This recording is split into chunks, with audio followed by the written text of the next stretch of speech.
FO has been a private limited company that is owned and run by the Chan family and is located in countries. The countries that the secondary as the country has developed. FO is a manufacturer of food and furniture that is suitable for outdoor use. Our products include tables, chairs, and other outdoor furniture. Customers order online from the FO website. The furniture is then delivered to customers in countryside using FO's delivery vehicles. However, FO is considering changing to selling its furniture through either wholesalers or large retailers in countryside. The Chan family have the business objective of contributing to sustainable development. FO only uses sustainably sourced wood when making furniture. This is from local forests in countryside, and the wood is more expensive than imported alternatives. For many years, FO shareholders have reinvested profits to provide the finance for growth. FO recently took over two other furniture businesses in countryside and plans further takeovers. The Chan family plans to continue to control and manage FO after the expansion. The leadership style of these two companies is very different that of FO, and their factories are located several miles away from FO in different religion of countryside. Different regions. Of countryside. Of country Z. Of country Z. Yeah. FO needs to manage all its sources effectively. It tries to use the same components such as nails, brackets, and paint for all its furniture designs. It is important to not run out of raw materials, and so orders to suppliers must be carefully planned to avoid late deliveries. FO wants to keep the stage of materials to a minimum. FO also needs to consider how many employees it requires to complete each order. Thank you. So we have Appendix 1. This is FO, the only business to go to when you need outdoor furniture for your garden. Appendix 3, we have information about that. Then let's go back to the question to see where we start from, okay? Explain for the Hold on, please. Well, hold on, please.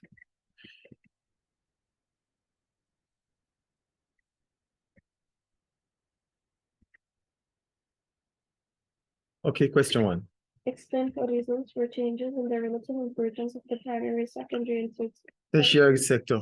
So when we talk about changes in the primary, in the secondary, in the tertiary sector, we're talking about what could have happened in terms of is there increase in changes or there's decrease in changes? That is what the point is. So let's start with the primary sector.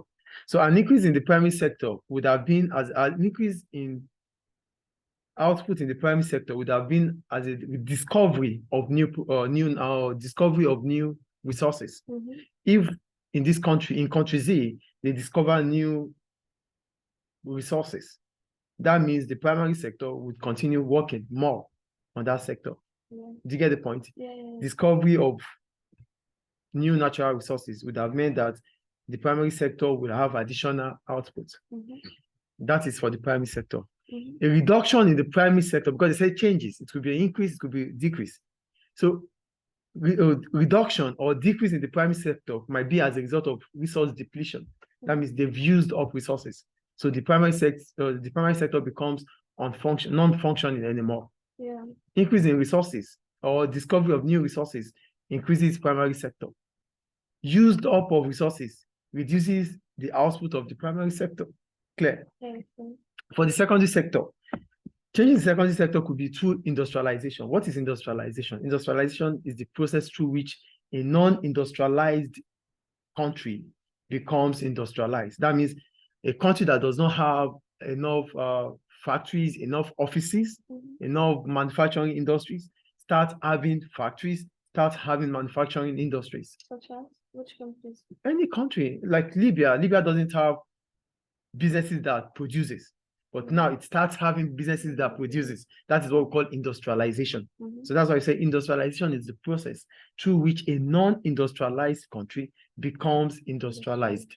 So if a non-industrialized country becomes industrialized, that means the secondary sector is improving. So there's an increase in the secondary sector if there is industrialization.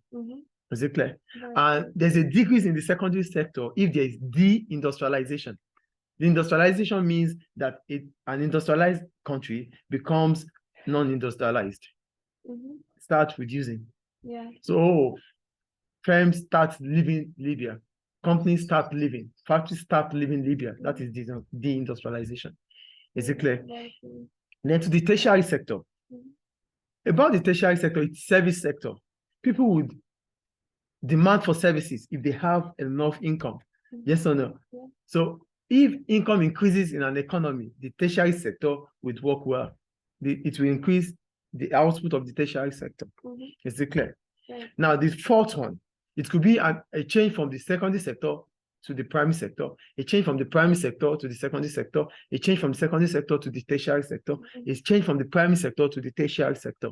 That's another change, yes or no? Yeah. So let's talk about a change from the secondary sector to the tertiary sector.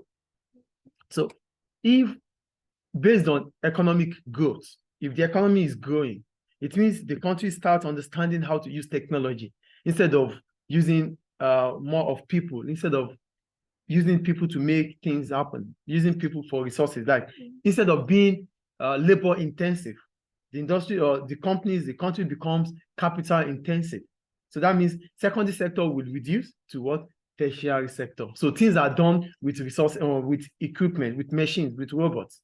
That's services instead of the normal, natural way. Is it clear? So that's about that. Go to question B. We said that the following three problems for FO as it rose to take over, which problem will be the easiest for FO to overcome? Justify your answer. More difficult to control the business, lack of finance, clash of business cultures. So let's start with more difficult to control the business. They said FO is taking over businesses, right? So based on the case study, if FO is taking over businesses, how can it be difficult to control? Go back to the case study, please. Due to the case study, I think the second line, the first, the second, the third paragraph.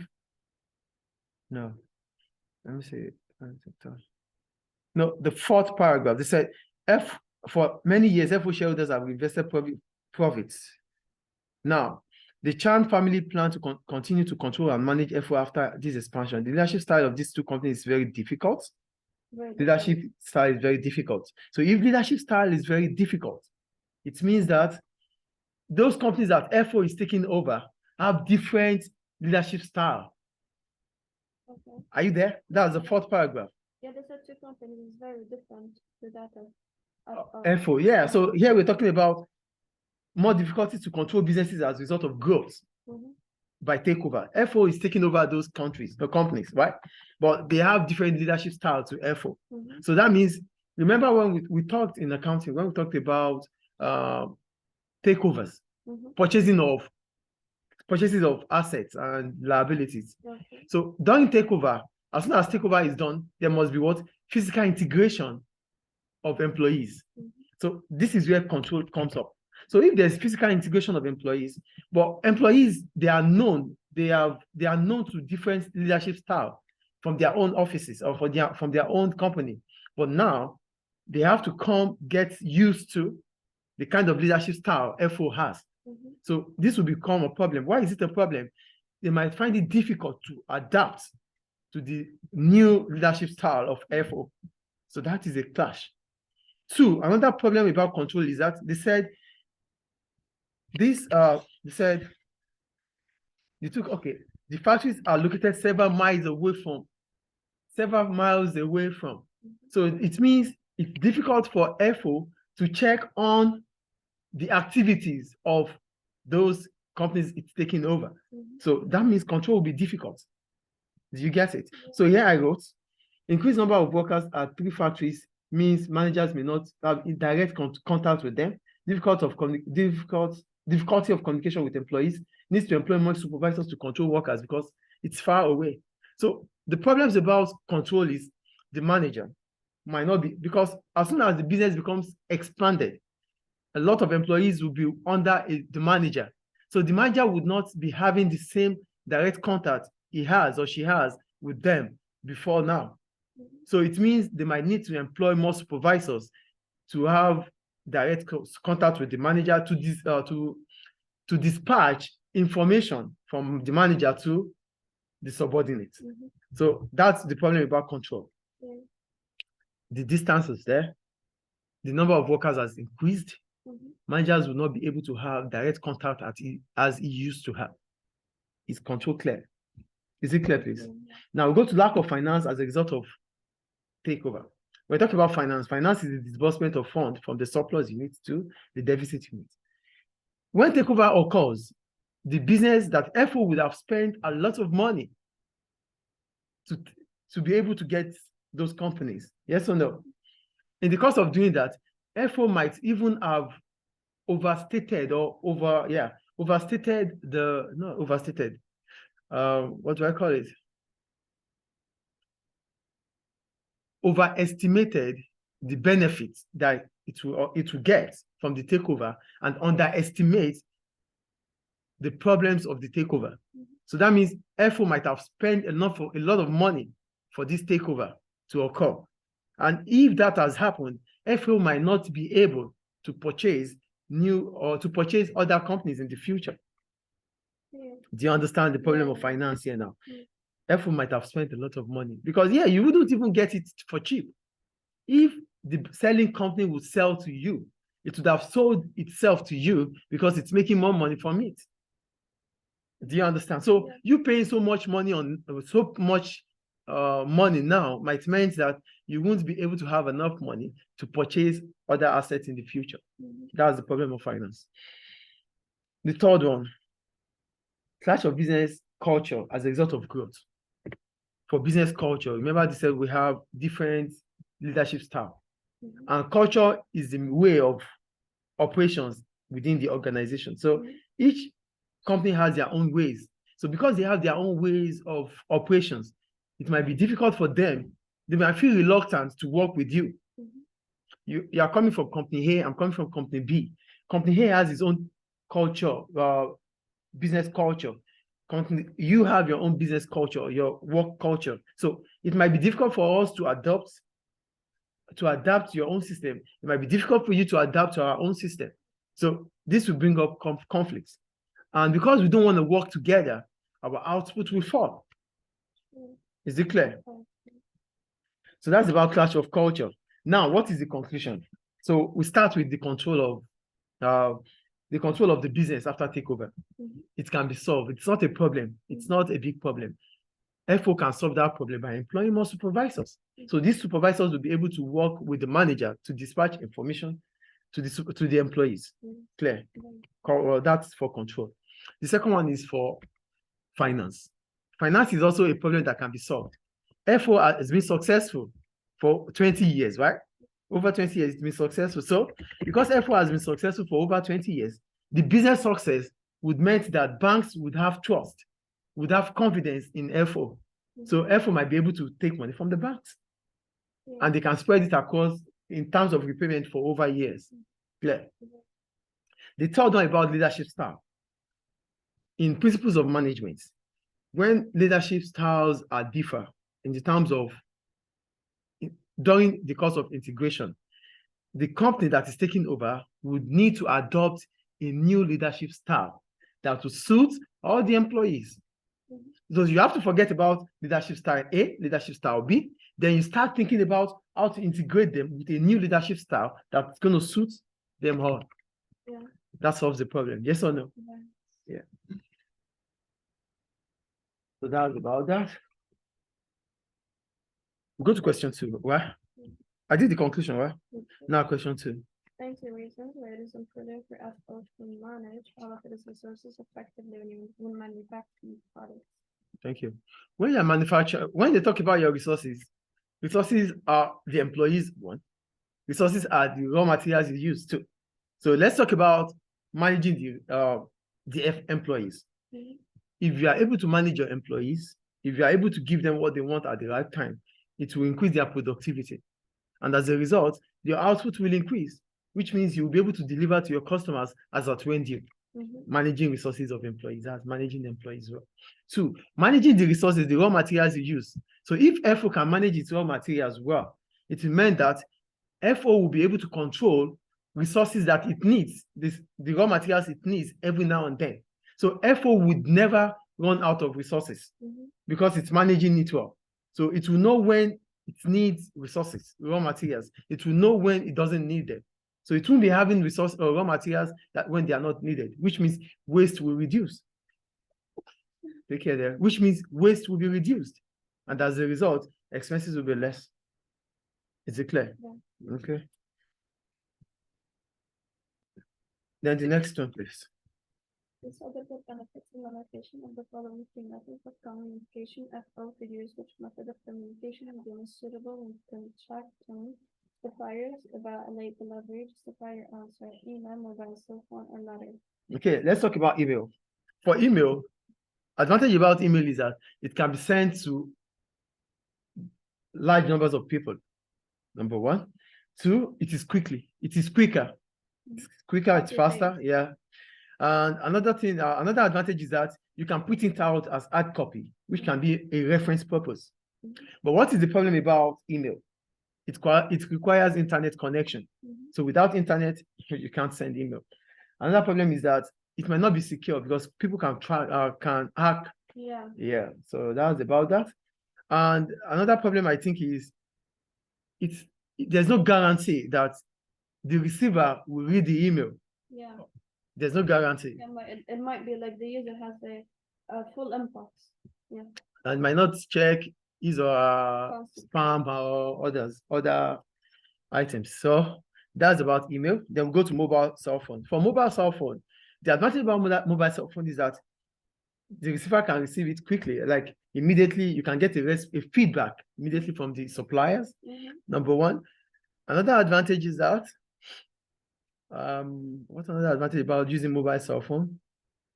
You can transact online with, like mobile transactions can be done through it. What was that, right? Doesn't need internet. It doesn't need internet, yeah. And the message can, yeah, you can also see that the message has been received. Yeah. It's going to say message sent. Yeah. And sometimes received. Yeah, and it's also more persuading or like more better if you have a phone call. Yeah, you talk to somebody with your voice on, better than using a letter. Yeah, that's good. Yeah, it's a point. But the problems about it is, yeah, the last one you talked about is you communicate with people. Yeah, communication. But the problem about communication is when you are dealing with someone with different language. Yeah. It becomes difficult for you to understand each other. Yes, even for letters and emails. No, you can translate. You can translate emails. Okay. But you can't translate immediately the voice because it's online. Yeah, it's on call. And what about the problem about using mobile is that it takes time here. And another one is that there's no reference. There's no hard copy that can be printed. Yeah. So we go to letter. It's hard copy. So it has a reference purpose. Yeah. Two, it is comfortable using because it's when it comes to legality, legal document, it is the best method because it looks more legal and more direct. What another advantage about letter? Yeah, you can write a lot of details in the letter. Yeah. But what are the problems about letter? Number one, it might be expensive. Not really. Yeah, it is because you have to go through the post office and blah and send, and it's going to take your time.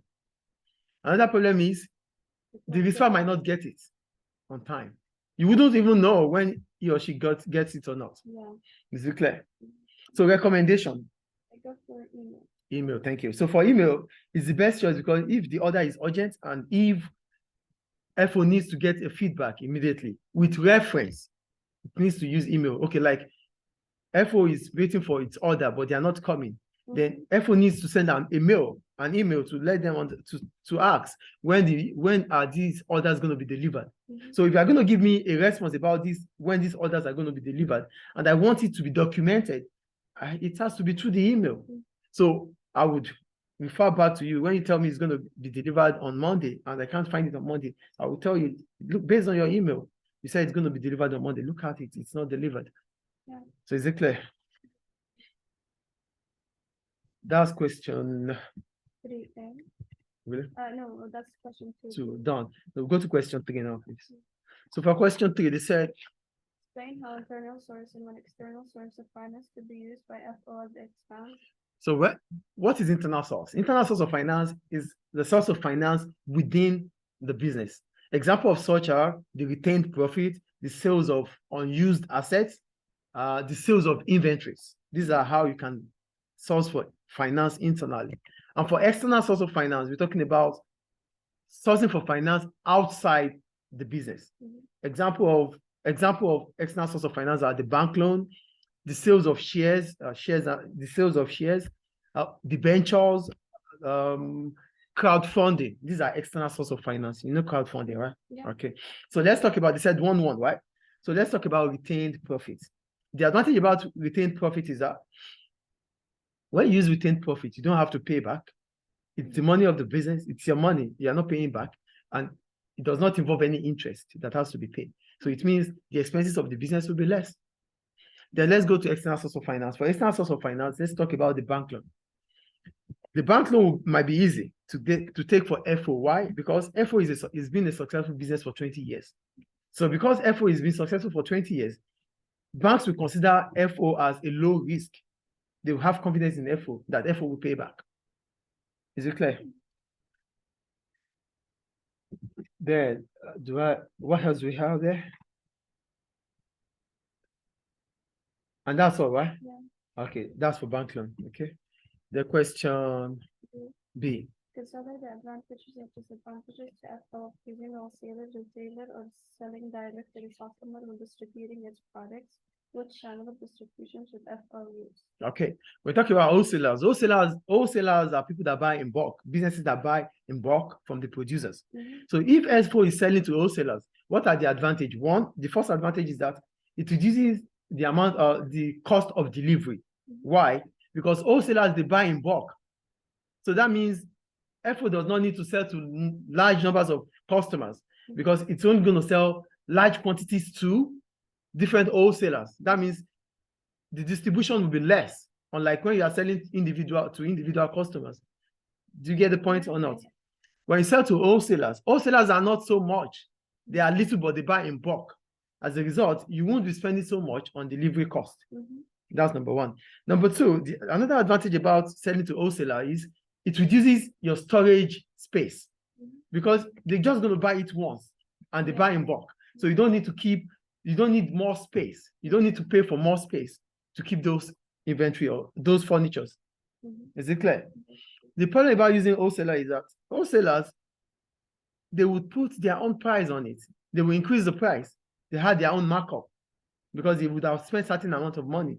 So they would add it to whatever they want to sell, the price they want to sell, which means your product might be considered as expensive for customers. Which customers wouldn't know that is from the wholesalers. Is it clear? Okay, another disadvantage about wholesaler is that wholesalers might not be buying the full range of your products. They might not be buying, they might choose what they want to buy.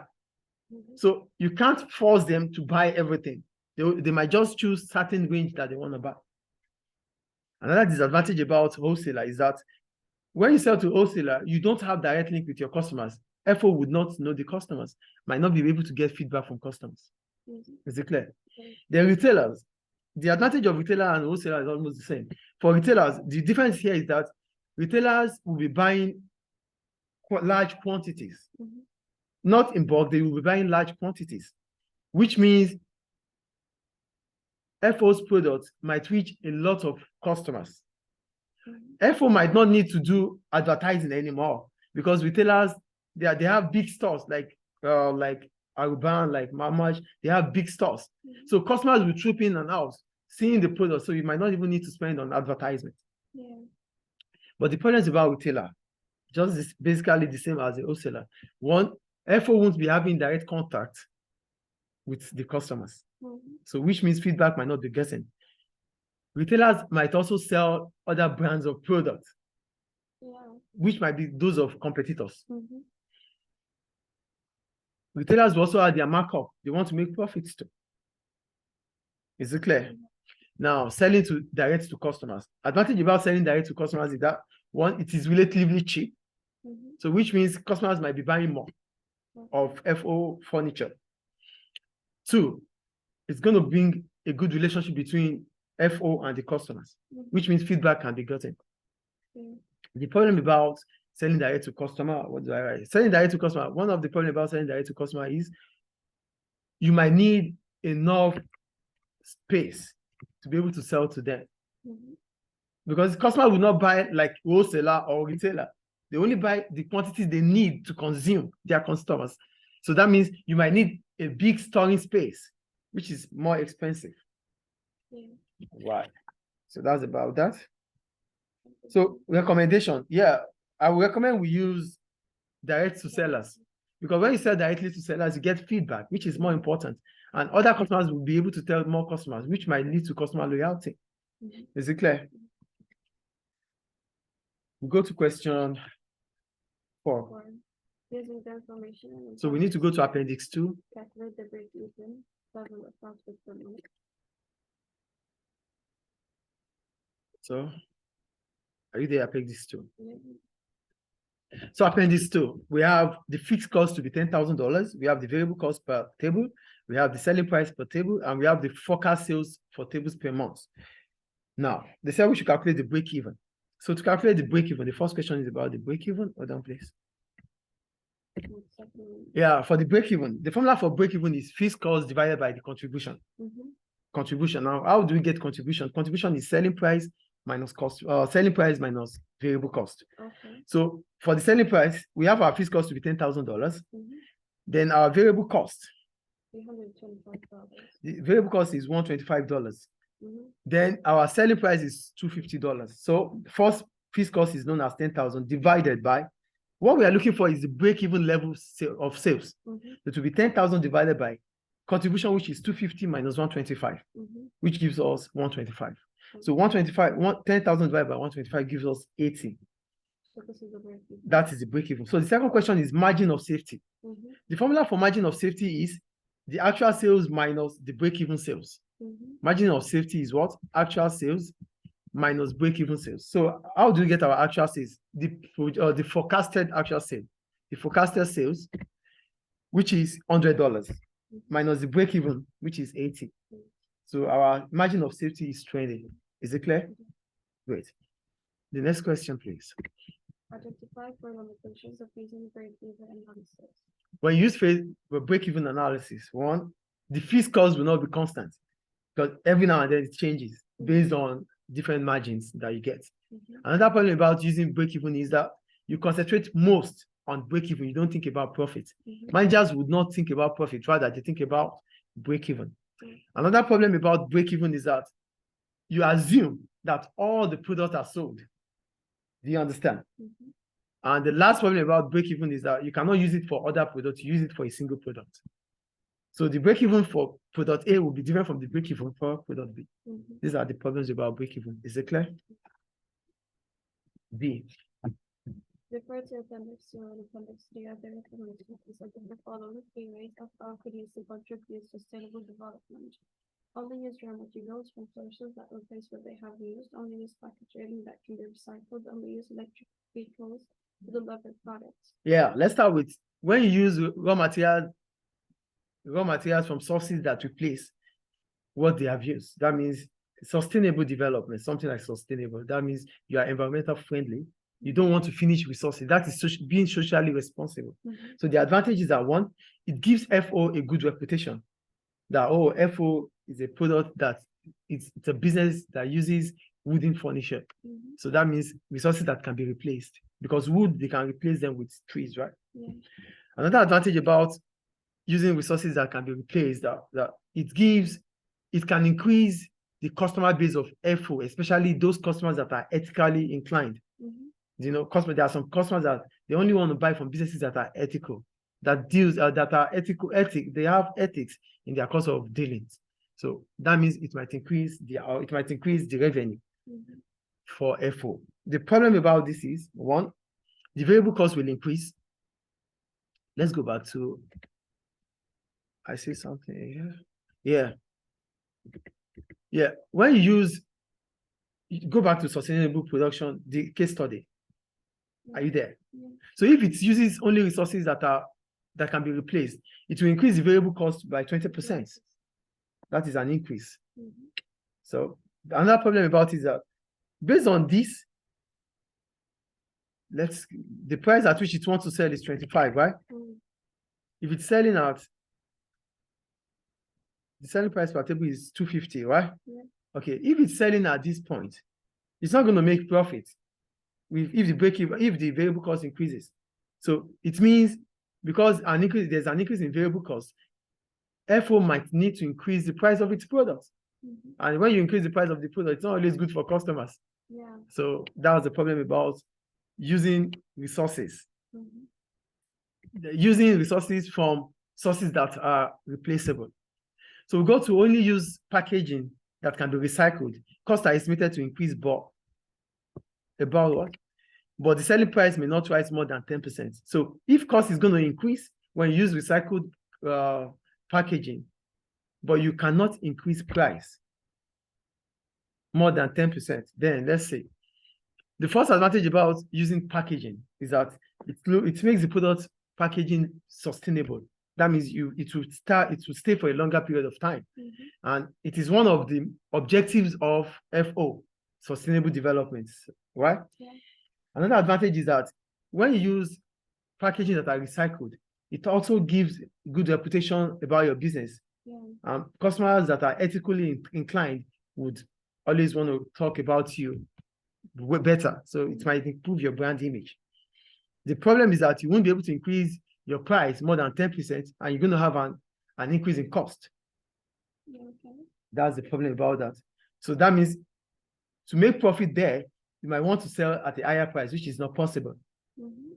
Then we go to the use of electric vehicles to deliver products. The cost of buying electrical vehicles is more than petrol or diesel vehicles. That's a disadvantage already. And using electric vehicles could enable variable costs to be reduced by 5%. So the advantages are there. Based on the case study, the advantages are, one, it's cheaper to run because it's 5%. It's going to reduce the variable cost by 5%, which means FO might be making profit in the long term. The problem about it is that it is expensive. It is capital intensive. It is capital. The capital is high to purchase it initially. The initial capital is high, unlike when it is a petrol or diesel vehicle. Is it clear? That means FO might be investing so much money to get the electric vehicle.